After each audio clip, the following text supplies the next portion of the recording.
unfortunately, like you may love the people, some people at the label, but people come and go, and you're I not know. signing with people when you sign with a label. You're signing Yeah, with a corporation, and you're signing a black and white sheet of paper, and those people might be right. gone the next day. And that's my worst fear is like, that's the horror Right. story that I always hear is like, oh yeah, I signed to Yep. this label. And then a month later, like my A&R left and I've just been shelved. Happens all the time. Happens Yeah. all the time. Yeah. I know. And it's crazy to me. And also it's my worst nightmare not being able to release music with how much music Yep. I write. And so Right. might as well just stay independent when I'm basically just Yeah. having to do the same thing that I would have to do on a label, except just like Right. less budget to work with, I guess.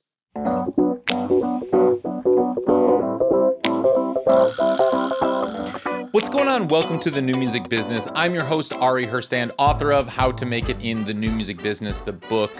Third edition is out now, hardcover, ebook, audiobook, however you like to consume books, you can find the book.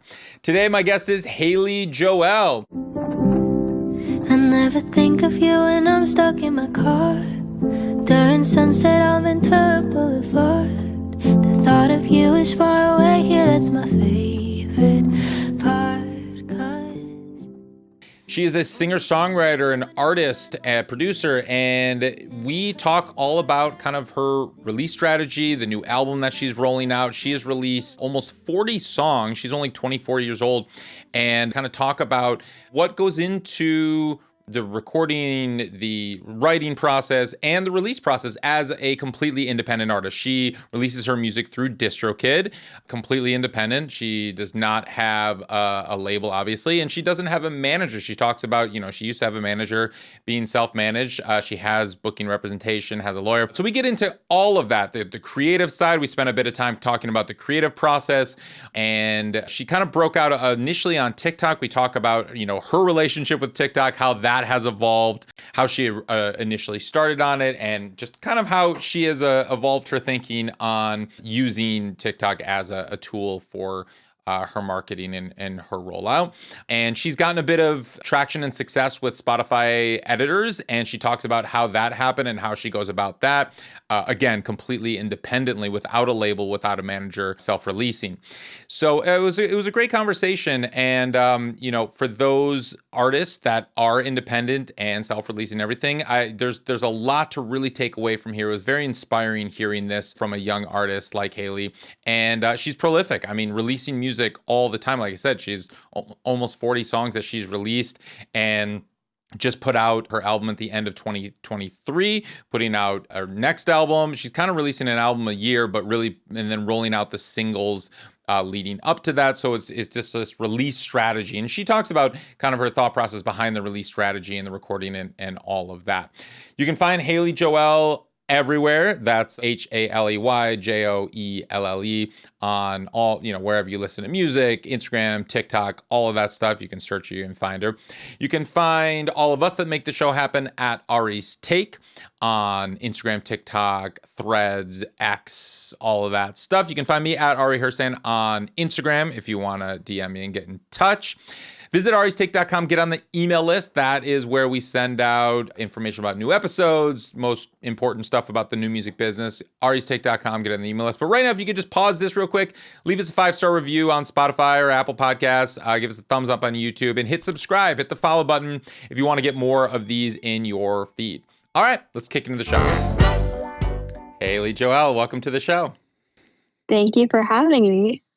Yeah, so how's the album coming? I see that I've been watching a little bit of your vlogs from the studio. I know that you're currently in the album process. You put it on the internet. We're going to find it. When I uploaded that vlog, I did not expect you to watch that. Hey, I do my research. I do my homework, I prepare for these. I love it. But yeah, how's it coming? I first off, congratulations on the LA release. It's beautiful. It sounds amazing. Thanks. Yeah, it's coming along well. I'm like trying to be more open about this process versus the last couple projects I've done. I feel like I was super quiet about both of them because I did an album that came out in November of last year, and then November 2022 as well. I released like a long project, which is basically an album. And I kind of just like kept both of those a secret until I announced. And I'm just over that. So I was like, why not let everyone into the process a little bit more? Hence the vlog.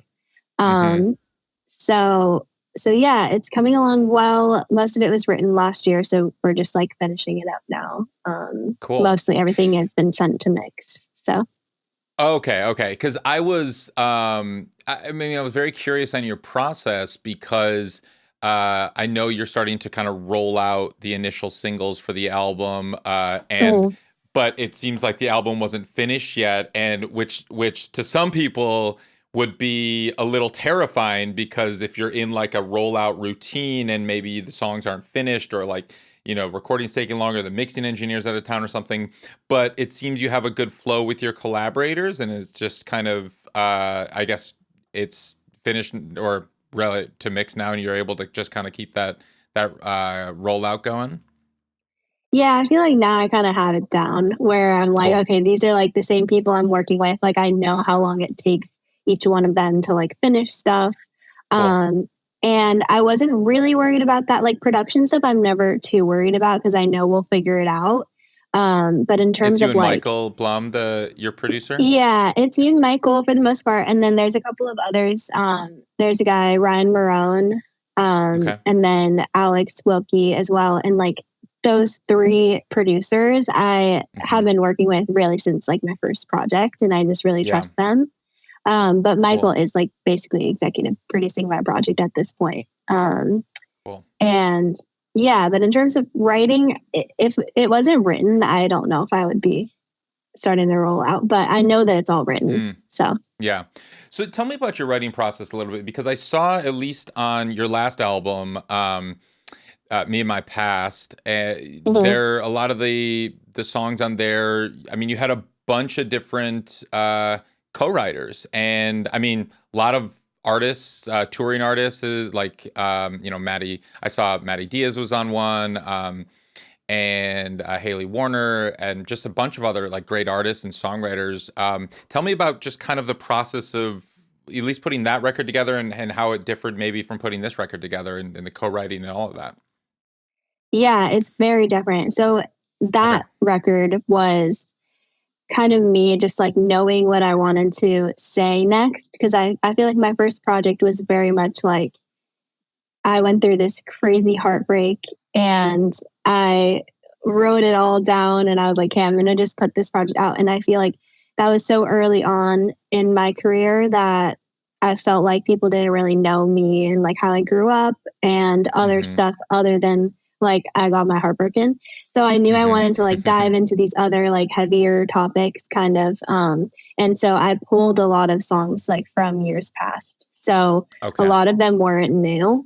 And so that's kind of why like the collaborators were kind of all over the place. But a couple of them were songs that I also wrote last year. Like the one I did with Haley, we wrote last April. It was the last one we wrote for that project. And then the one I wrote with Maddie, we wrote last year as well.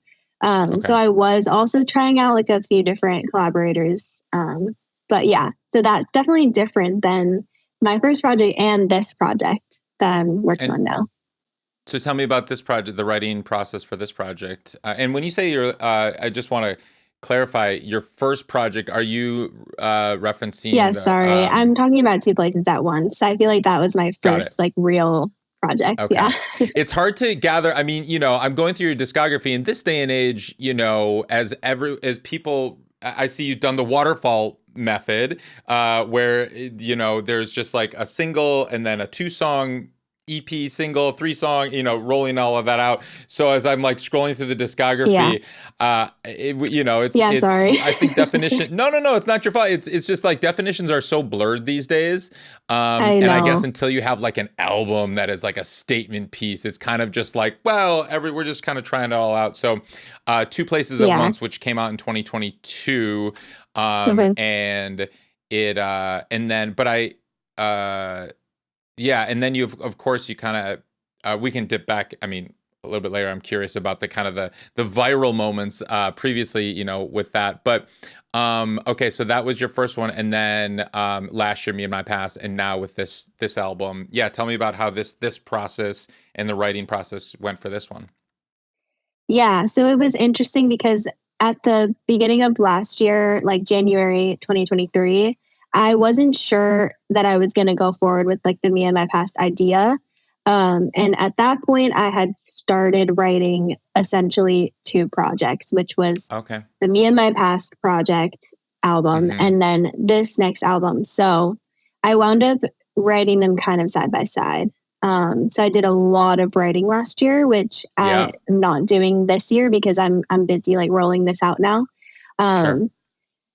But yeah, I was going through something which you'll obviously hear when the album comes out, and I like to write as things are happening. So I basically was just like keeping a diary essentially in these songs. And yeah, so the whole album was written from technically December How does 2022 to October 2023. Say that last part again? Sorry, I lost you. I was just saying that like from December 2022 to October 2023 was kind of when I was writing this album that's coming out now this year. Got it. And are there collaborators? Did you do a bit of co-writing for this new album as well? Yeah, I did. I'm trying to think. I think most of them were people that I worked with before. Okay. Yeah. But a couple of the people we've never actually had a release together. So it's technically our first release, but they were all people that I've known for a while. Cool. So it is kind of, I mean, because I was going to ask, I mean, you released the album, you released Me in My Past, the full album in November, I guess, of 23. And then you're already into rolling out this new album, like no space in between, which, I mean, props to you for being so prolific. But like, that's a lot of music. And I guess you were kind of just writing both albums simultaneously, and it makes a little bit more sense. But what was the intention of just kind of putting these, I guess, this new album out and these songs out so closely to the last one? Yeah, I also went back and forth like whether I wanted to do that or not because it is a lot. Especially being like completely independent. It's a lot of brain space, and I'm just like constantly having to think so many steps ahead. But I went to, this is going to sound so funny, but I went to Miami and my grandpa lives down there. And I went to visit him, and I am friends with this artist named Camilo, he's like a big Latin artist. And such an amazing artist. And he was like one of my first fans ever, which is crazy. He found my old TikToks, like when I had just started posting in 2020. And he's just been a really great friend throughout the years. And I went to visit him, and I was telling him, like, I'm not sure when to put this album out. Like, I'm thinking I might wait till next year because it's been a lot of work with the last album. And like, I just want to make sure I do it justice. And I also wasn't sure if I wanted to tour the last album more than I already have. And he said, like, don't you think being the artist that you are, it's a little disingenuous to not put this album out now? And I was like, you're actually correct, because it does feel that way. And I'm already getting all these ideas for, I guess, possibly the next project. I don't know. And I feel like I'm having to shut them down because I'm so busy trying to figure out like this next album, which of course that just comes with the territory, but I'm like really excited to just like put this out in the world, have it not be like too far away from me. Like I'm still kind of in it. And then I can fully move on to whatever's next and not be sitting on music. Cause I think I'm really excited to write like at the end of this year, top of next year, and then just put it out. Like I'm really done sitting on all this music all the time. That's good. And I mean, because songwriting, like you said, it's like your diary, but it is such a snapshot of a moment in time. And if you wait too long after you've written something, you're not going to be as connected to it. And Mhm. so you might not feel like ever putting it out if you wait too long, and you'll move on to the next one. So it's, if you can, and especially with the kind of music that you make, which is so personal, so intimate, and also um it's and because you're independent, you can do that, you can Yeah, just I roll it mean, out. obviously, it's also a luxury, and I feel very Yeah. grateful that I'm able to do that and like able to fund getting everything done. So why not? Hmm. You know? Right. No, that's great. So and I'm curious, like with the co-writing process. So you're in LA now. Mhm. Right, yeah. Where were Yeah. you before? I'm assuming Chicago. I'm just picking that up from the LA No, song, or maybe London. I don't know. I was actually, just no. listening to the lyrics. I was like, oh, she I probably spent love some time in that. Chicago, spent some time in London. Okay, no. No, no, like not at all. Okay. I Well, wish. I need the Chicago story, but maybe that's a different time. But Yeah, yeah, maybe um, that's a different time. Maybe that's off camera. But uh-huh. yeah, I grew up in outside of Portland. Okay. So yeah, I was there until I was 18. I went to school in Norway for a year. I went to a pop music program there, Mm. which was very random, but I loved it. And What then inspired that? How did you find I that know program, that's and why did always you the do question.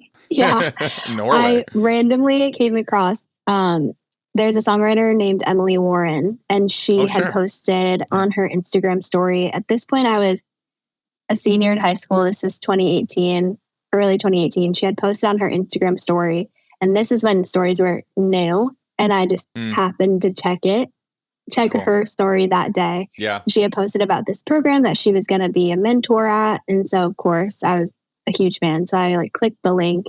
All you had to Yeah. do was send in 3 songs. So I sent in like some demos that I had at the Hmm. time. And then they sent me a real application and I got in. And I kind of already decided I wasn't going to go to a 4-year university. Hmm. Um, and so I went. It was the very first year of the program. Like it didn't exist before I went. So Oh, wow. it was a leap of faith. I also had never been out of the US before. So I remember being like Oh, very wow. terrified. Sure. But Sure. my dad went with me. And it was That's great. It nice. was like 9 months. It was a How's it small going to school with your program. dad? You know, it was fun.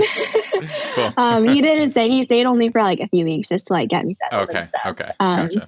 He But wasn't rooming. You weren't bunking in the no, dorms. Okay. no. Okay. But yeah, it was really fun. I learned a lot. We all got really close. There was only like 49 students in the program in like a very Cool. small Norwegian town. Um, and after that, I wound up working as an assistant for one of our mentors at that school in Cool. LA. So Okay. I moved here right after that. So that was end of 2019. And I was here for Cool. 6 months before COVID. And then I Mm. went home to Portland for Yeah. COVID. Yeah. Yeah. Yeah. And so, did you know? Well, I'm curious about this program because I actually I read somewhere that you went there, and I looked into it a little bit, and I mean it's a fascinating school, and I, Mhm. we're starting to see a lot of these alternative programs out there. I have an online music business academy because it's just like uh, the traditional 4-year universities don't seem to really, at least in my experience, um, they're not many of them, and some of them are good, but many of them don't really set up their students for real kind of success in terms of what it looks like today or what their intentions are as like maybe a performing artist. And it's because there's these schools are so um massive, and they are so ingrained in their ways, and they kind of all the professors have tenure, and they kind of maybe have been out of the industry for decades or something like that.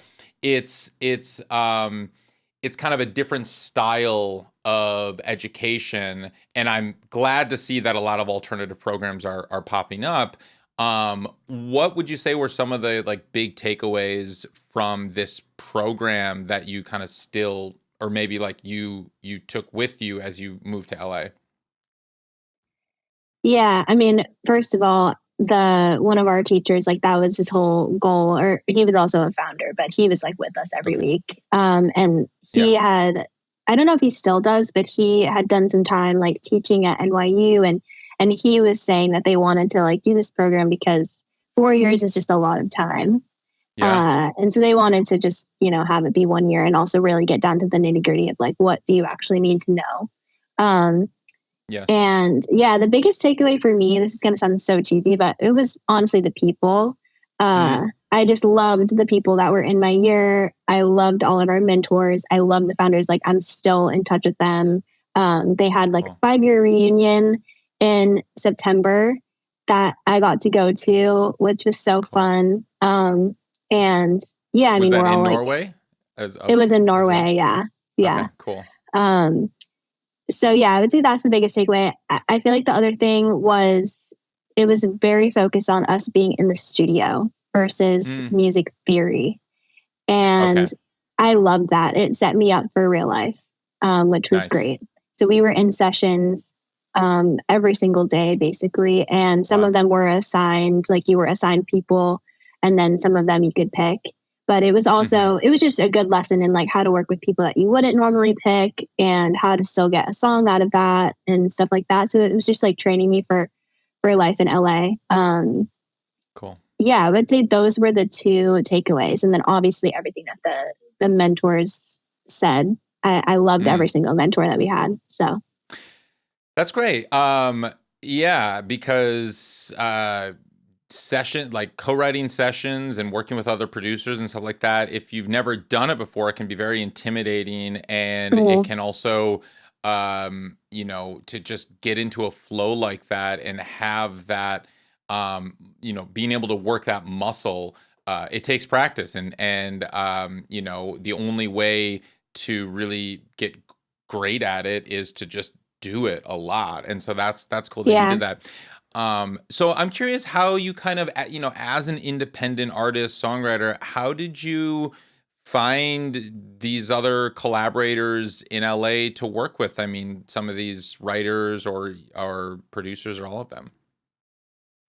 Yeah, I did the whole speed dating thing for a long time. Okay. Like I forget. I'm like, wait, I forget how many sessions I've done with like crazy, like just random people. Sure. But I started co-writing when I was 16. That was my first Oh, co-write. So it was wow. like pre-Norway, and it was actually with someone in LA, and we're still really close. He's like an older guy. I basically Okay. like call him my second dad. But Okay. he is such a great writer, and I'm so thankful that we met. And so he kind of like eased me into that scene, and like Okay. even when I moved here, he was very helpful. And Cool. I would say a lot of them started with me just like reaching out to people and like friends Cool. that I knew. Yeah. And then when I started posting on TikTok, that's like when it really started to go. Cause then I feel like I was being kind of, I guess, courted would be the right word by different publishers or different people. Yeah. And they would just set me up and like see how it went. And so Yeah. I met so many people through that. And me and Michael, we actually met on a Zoom co-write. And it wasn't even us being set up. It was like me and someone else. And then they brought Michael in. Oh, cool. And then I just knew that we would write really well, just me and him. So when I got Yeah. back to LA, at that point I was in Portland. When I got back, we tried it out. And the first song that we wrote, just me and him, was Two Places at Once, which is like one of my biggest songs. Yeah. Yeah. So yeah. Oh, that's so great. So let's talk about TikTok a little bit, because it is such a big part of your story. And I know some of the songs really connected on TikTok and took off. I mean, you have millions of views on a lot of them. And like you said, Two Places at Once. So tell me about just kind of that journey of like when you started posting, what that exploration was. Did you feel inspired by it? how did you use it? Was it overwhelming? Was it exhausting? Was it annoying? Like TikTok is all the feelings all the times, I feel like, but I'm curious, like your perspective, since you found so much success from it. Right. I definitely feel different about it now than I used to, but at the time. So tell me about that evolution. You try to go back to where you were when it was like, when it was new. Yeah, I love that question because I really did feel so inspired by it at the time. Okay. I thought it was the coolest thing ever. It was still like pretty new. So it was at the end of 2020. I had stopped working as an assistant and I was home in Portland and I was bored and I was like, okay, I'm going to take some time off. I don't need to pay rent. I was just like living with my mom. And so I started posting online. I was like, okay, I'm just going to post like one song a day and see, or like part of a song a day. Yeah. So I started doing that and like getting a little bit of traction. And the reason why I started posting it on TikTok was because I had 0 followers. None of my friends followed me there. I was like, if shit hits the fan, like no one's going to see. Sure. Yeah. So I started doing that. Yeah, for sure. And I think that's why I found it so inspiring, was because I could do whatever I wanted. I could try out whatever I wanted. And I just didn't really care. And so I had songs that I had written by myself. I had songs that I had written in sessions. And I just kind of tried everything. And then I think, I guess it was like a couple months in, I had some smaller viral moments, which to me at the time was like, 100,000 views, 200,000 views. And I was like, wow, this is crazy. And then probably 4 months in-ish, I had my first like really viral moment, which led to me releasing my first song ever, Emergency Contact. Okay. And that was a viral moment based on The Bachelor. It was the song I wrote, The Bachelor. Did you already have the song recorded, or were you just kind of, was it more of an acoustic to camera thing? And then you're like, oh, I gotta get this actually recorded. So it was all recorded. It's funny because now I feel like a lot of the stuff on TikTok that's doing well is acoustic. But at the time, I had like a recording setup in Portland and I kind of knew how to do my own vocals and stuff. So I was just like recording it and posting it online. And then that happened. I was working with a manager too at the time. And it was exciting. So I just decided to put that out as my first song, which led to my first like little EP as well. And kind of just kept going from there. Cool. That's nice. And you just kind of stayed on that routine of just posting new songs and just feeling it out. And so TikTok became kind of, was that something that, did it stay? Were you still inspired by it? Did you stay inspired by that process? Did you like get into a routine where you felt that you needed to kind of post regularly? And did you find that it was growing everything exponentially? Yeah, I did. I was really inspired by it for a while, and I kind of kept at that for a long time. At some point in that timeline, I moved back to LA and was doing sessions and taking meetings and stuff like that, which I've just found like it's harder for me. Like when I'm at home and I'm doing nothing, I can like make sure everything I'm posting is perfect and I can have a video every day. But when I was back in LA, obviously I'm not posting as much if I want the quality to be there. So it wasn't as much, but it still kept growing. And it led me to what would eventually become Memory Lane. So sure. Yeah. All right. So now how do you feel about it now? Oh God.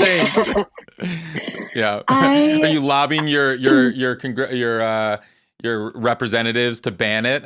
Where are you at on the spectrum now? No. I would be really sad if it went away. I really would. I love my TikTok community for sure, but it's just not as inspiring for me anymore. And I feel like I put in a lot of work to create like amazing content that just like doesn't get seen on TikTok. And I don't really know why that is. And I've been struggling with that for a while. So I've been trying not to stress myself out about it, but I definitely don't post every day. Maybe every couple of days, every few days. Yeah. And talk to me about, because you've done some music videos, traditional style music videos. I mean, seemingly fairly high production value music videos for many songs. I think I counted, I don't know, maybe 4. How many music videos have you done? It's more than 4, I think. Okay. Yeah. I watched 4. And then you have the kind of the memory lane orchestral version, which is also very high production value, which is very cool. Yeah. You have a bunch. And tell me about, like, I guess first off, why did you make music videos, in like this like short form society that we're in right now? Why did you feel that the need and what you wanted to make full length music videos? It's so funny because my dad and I talk about this all the time because there really isn't much return. It's more so just like creative fulfillment. And I'm trying to be smart. Like each video that I've done has had a super low budget. And I feel like now I have my go-to director. And so we work really well together. And we're both like kind of coming up together, which is also really nice. It's great. So yeah, it's interesting because I love doing them and I love seeing my songs come to life visually, but there's like, you're not really making money. It's more so for just like the show of it and to be like, okay, like, I know that this will at some point be a good investment to have these up online. So that's kind of the only reason. It's for you and it's for the fans. And I think just like understanding the other part of it, of course, behind it. It's like TikTok is a great marketing tool. Music videos are not anymore. And that's just like, we have to just like accept that a music video, it's not going viral like it would have in 2010 or something that, it's just like, but I did notice some comments on your music videos from your diehard fans that really got into it and appreciate it and was like, please don't ever change. You're amazing. And I love your sound. And it's just like, that's why. Because for the fans that like, it's to help convert your passive listeners into super fans. Because it is a portal into your artistry. And it's another way to kind of communicate your artistry through a different medium. And if it's like, TikTok is very intimate and personal and kind of, it's friendly and it's open and it's seemingly kind of just like, just very open to anyone. And then you have music, which that is creation of art through a different medium and people consume it in a different way. But then to have this form of storytelling in a long form music video, that it's a form of your art communicated and telling and in this different way that fans appreciate and you can welcome people in that way. Definitely. And I feel like the videos that I've done, it's only been because I've had like a really crazy idea that I really wanted to do. I'm not like trying to force anything because it is expensive. But if the idea is there and I can pull it off. And by the way, like, I don't know if people know this, but like when I'm doing music video, like I don't have a stylist, like I'm doing my own hair and makeup. Like I'm like lugging all the equipment with the director. Like we're coming up with the video DIY. With the, with the ideas together, like we're figuring it out. Awesome. So it really like, in the scheme of things, like I know I've heard how much labels pay for videos and it like disgusts me. It's crazy.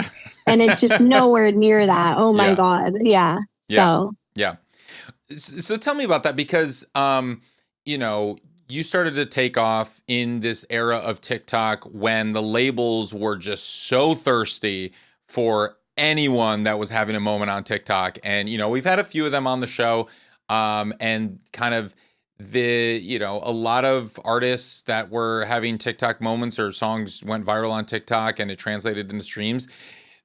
Ended up signing with major labels. I'm curious if you had any conversations with labels at any point and how did those go and what was your decision to stay independent?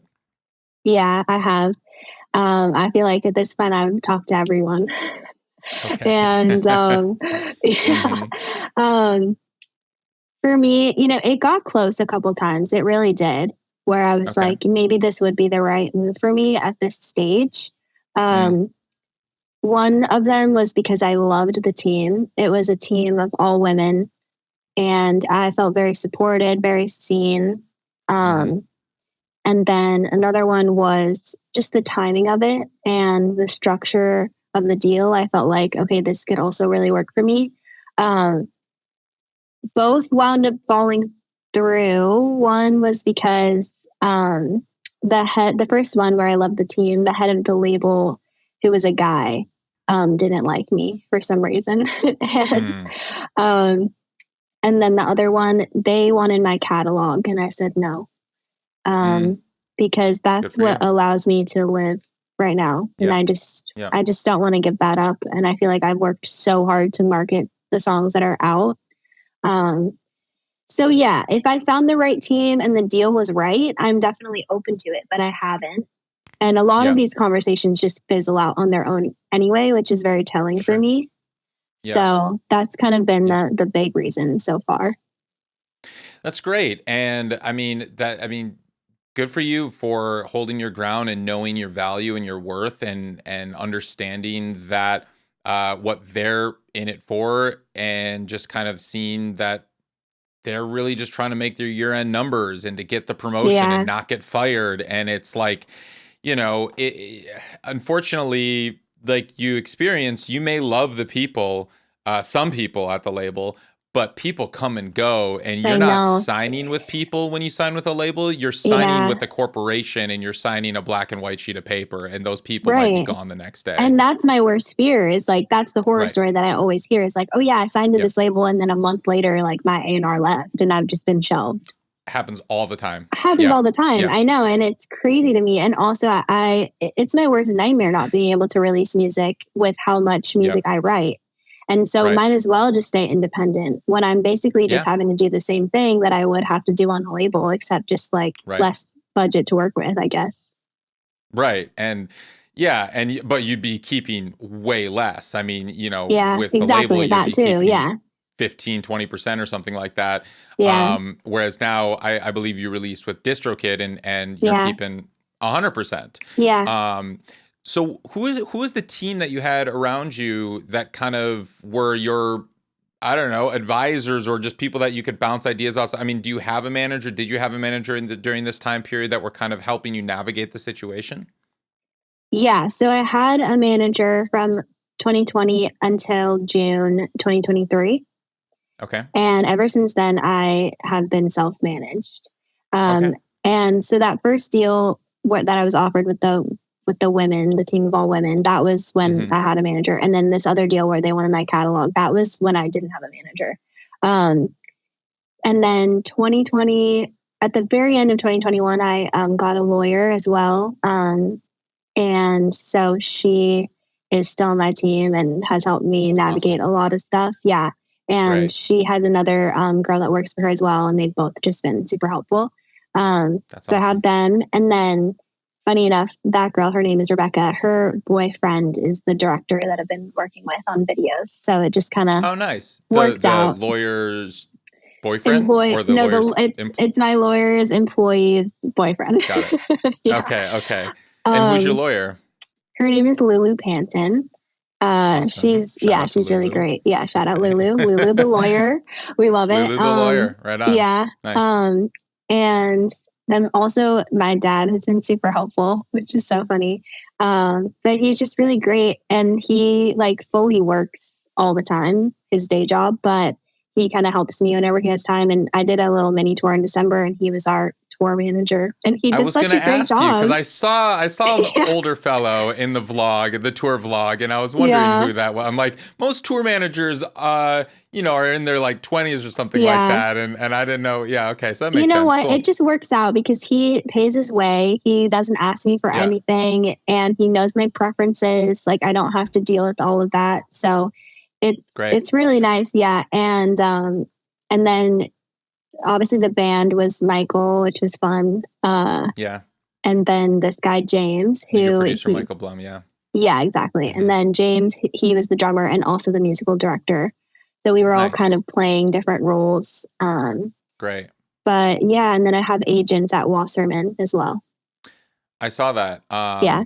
Nice. And how did they, how long have you been working with them and how has that been going?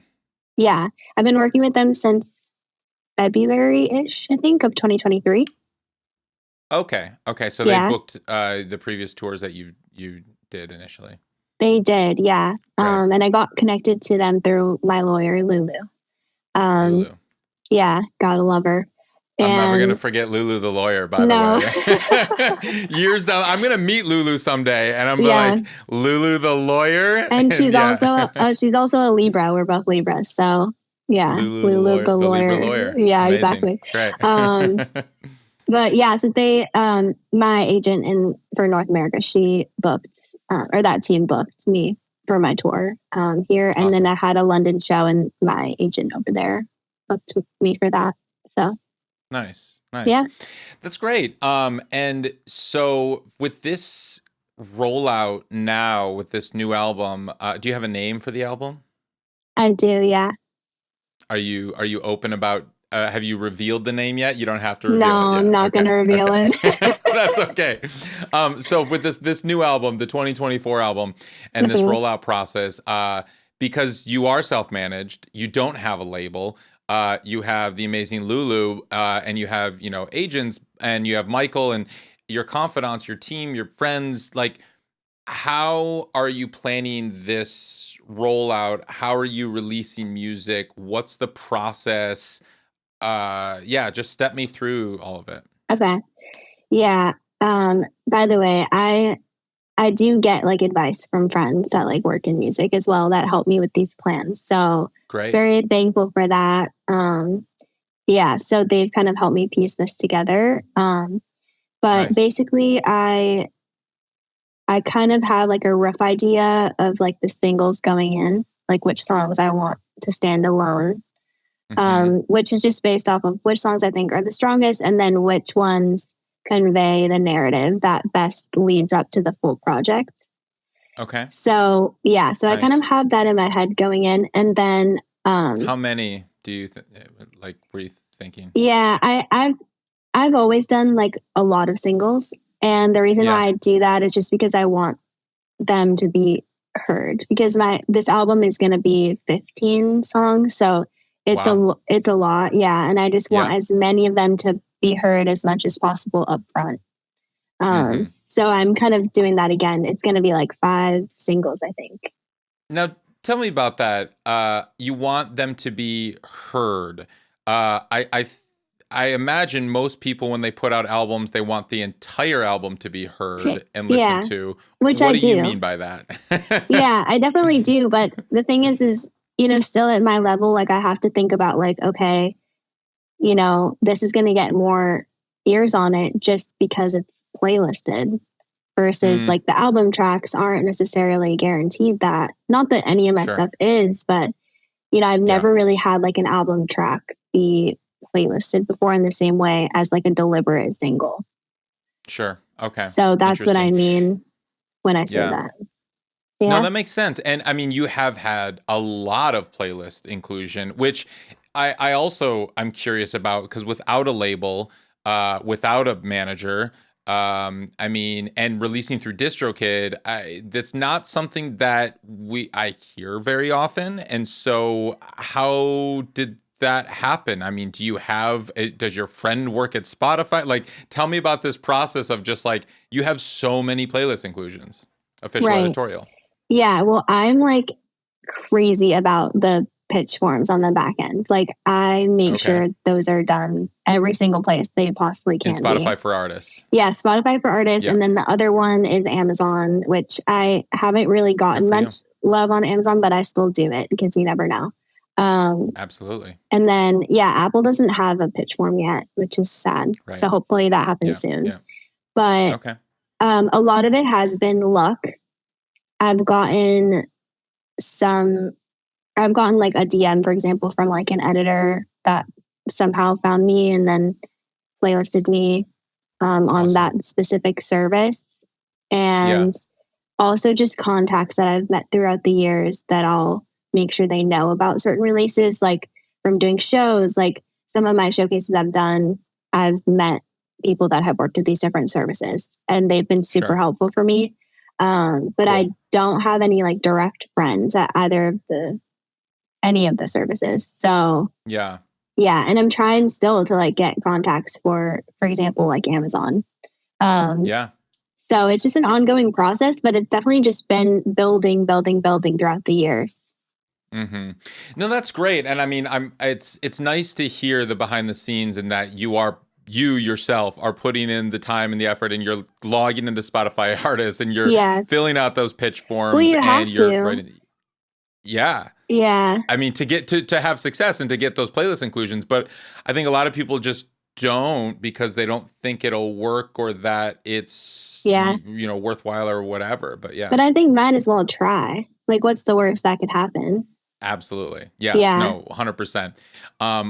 Do you notice that like the songs that, because your top songs right now, Memory Lane and Two Places at Once, I mean, those had TikTok moments, but are they also the ones that kind of are playlisted the most? Or do you see like that TikTok drives more streams or editorial playlist drive more streams? Oh gosh, that's an interesting question. I think that TikTok did drive more streams for me. I'm trying to think at the time, like Memory Lane and Two Places at Once both got a lot of playlists, but honestly, I think LA, my last release, was like the most playlists I've ever gotten. Wow. Ever. It was really insane. And that didn't have a moment on TikTok at all. That's so awesome. It depends, but I like to think that like it's only getting better and better for me in terms of like editorial support. I don't know. Yeah. Yeah. And what's cool to hear and to see, and for people listening, like I think it's really important to note, LA, now, do you know how many songs you've released up until this point? Like 35 or 36. Yeah. So that's huge. And I think a lot of artists are very precious about their music or their release schedule or any of that. And the fact that you released 36 songs before you kind of had this one, which caught on and really like now got tons of editorial, like that's a testament too of just like, where we're at kind of as this streaming focused industry and kind of what editors are looking at. Definitely. Yeah.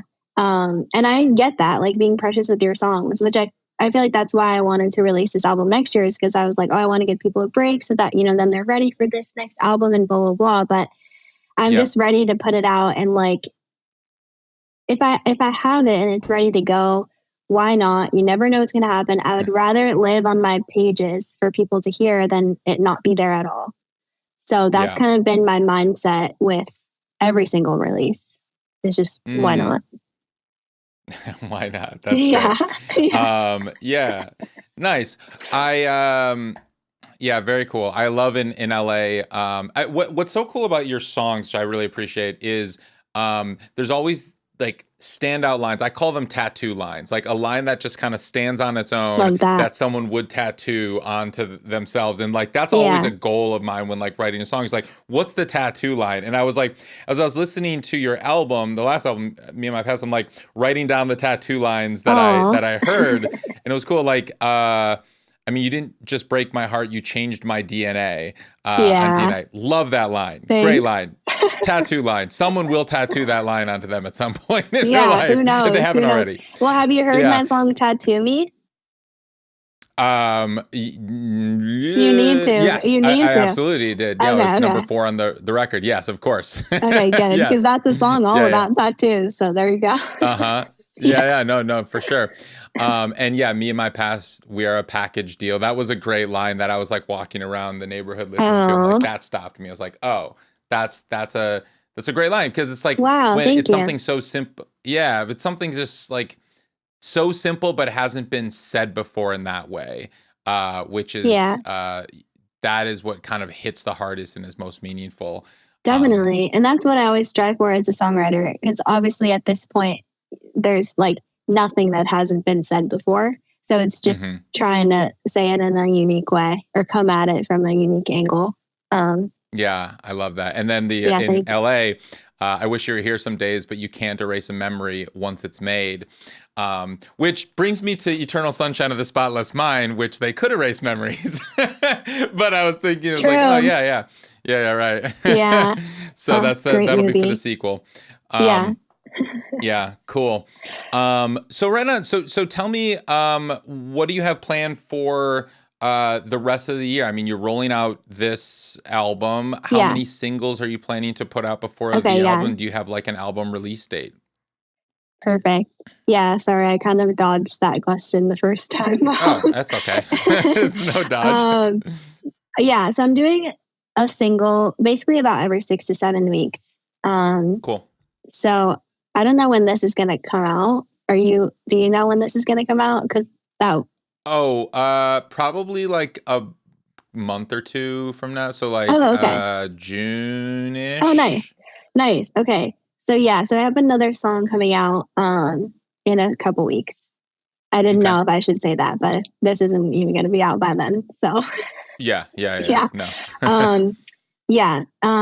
Which is about 6 weeks from when I released LA. And then after that is going to be another one, which is going to be around the time where I announce something. Oh, something. Okay. A tour or? No, not a tour, but yeah. And then after that thing is announced, there's going to be 2 or 3 more singles. Cool. Every 6-ish weeks. I'm very intrigued with this thing that you're going to announce. You sure you don't want to make this announcement on the New Music Business podcast? Sorry, I don't. It's okay. Don't break the news. Yeah. So that's the plan. And then, I'm definitely over the November releases. So it's going to be out a lot sooner than that. Yeah. That's all Why I'm are you gonna over say. the November release? It's too close to the holidays? I've done it.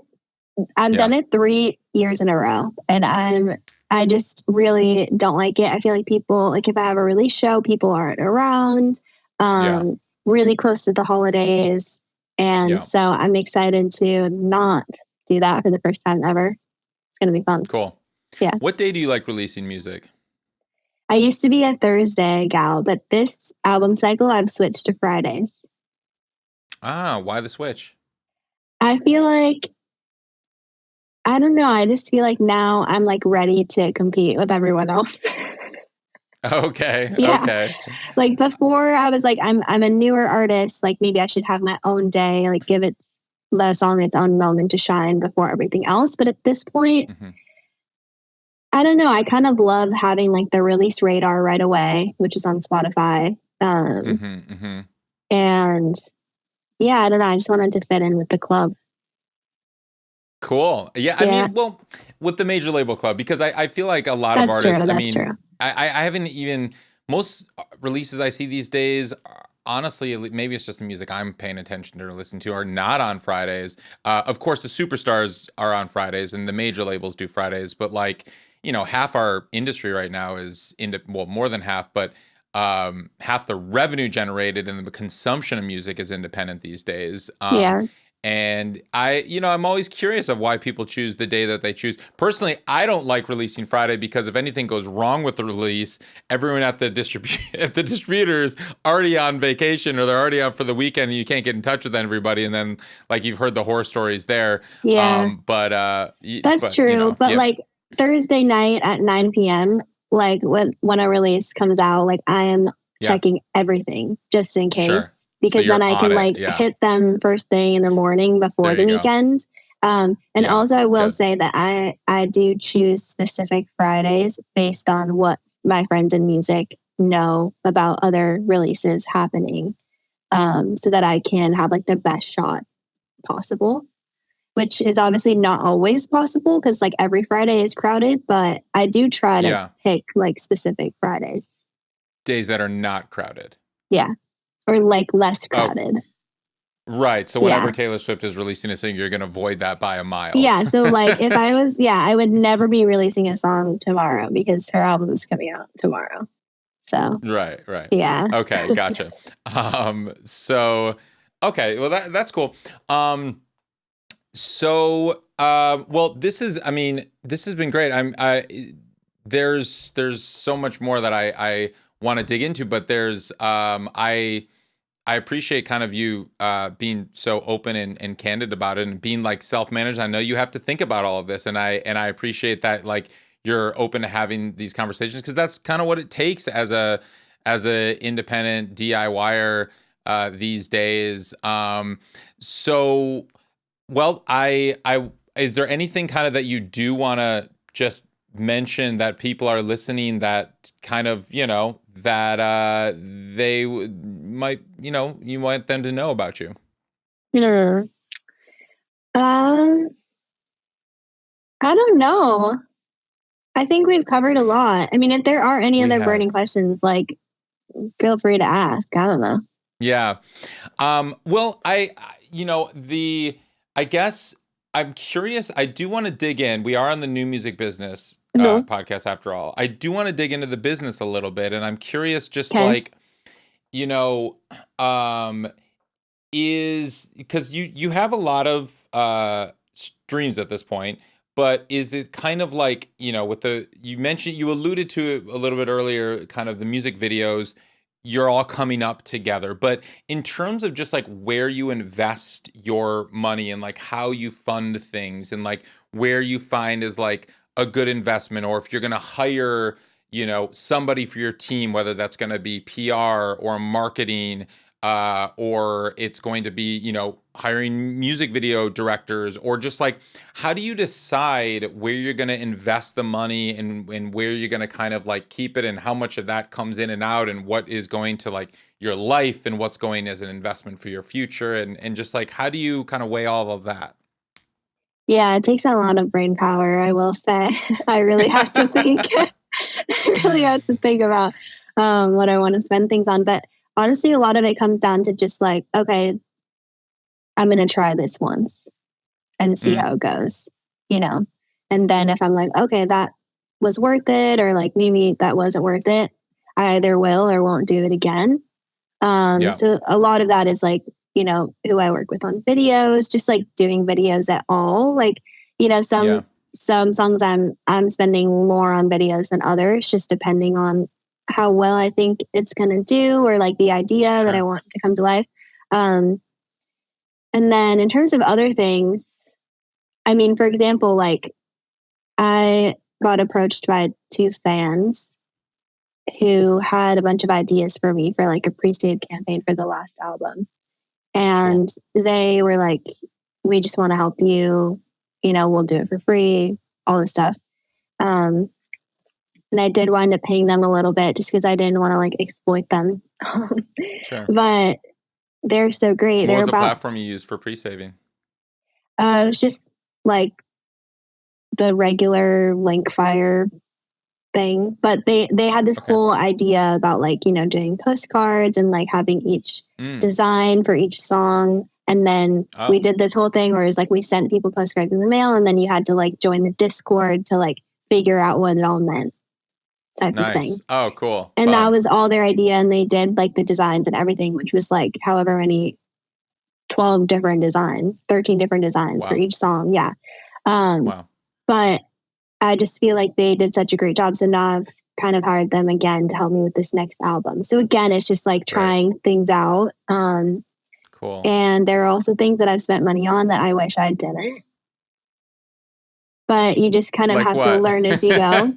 I mean, I guess like certain videos, or just like, or using a certain mixer, for example, where I'm like, I feel like I didn't need to do that. Like I could have just used someone else.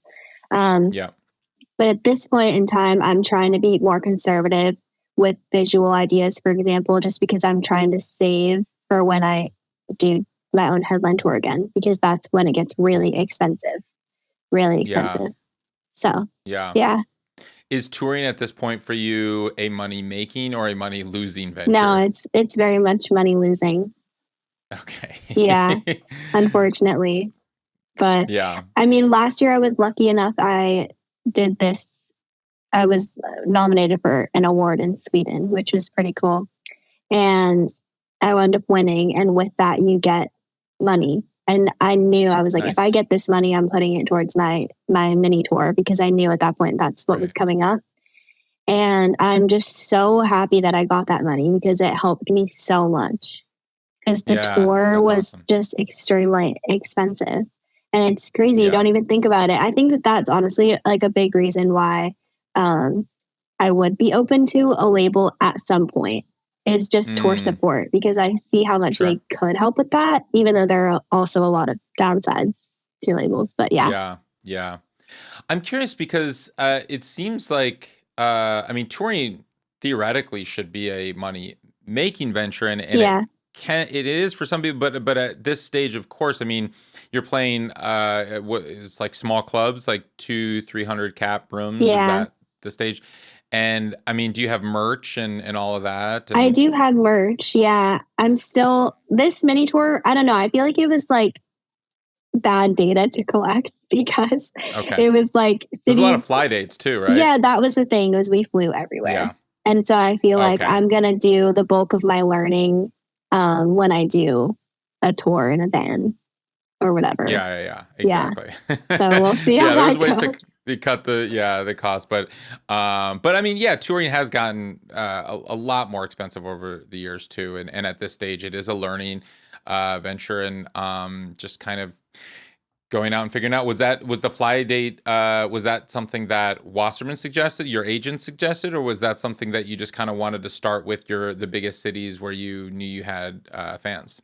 Yeah, it was basically the biggest cities where I knew I had fans, and then major markets, just to try it out and see how it went. It was my first time playing with a band. So yeah, we didn't want to like have it be too many dates, because I wasn't sure how it would go. So how'd it go? It went great. I loved it. We had a great time. Great. Yeah. Cool. That's awesome. Right on. Well, Haley, thank you so much for coming on. I have one final question that I ask everyone who comes on the show, and that is, what does it mean to you to make it in the new music business?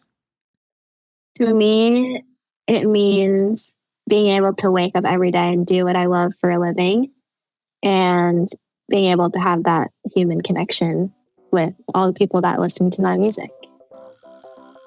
Amazing. Yeah. Haley Joelle, thank you so much. That was great. Thank you so much. I appreciate it. Today's episode was edited by Ari Davids, with music by Grassroots District, and produced by all the great people at Ari's Take.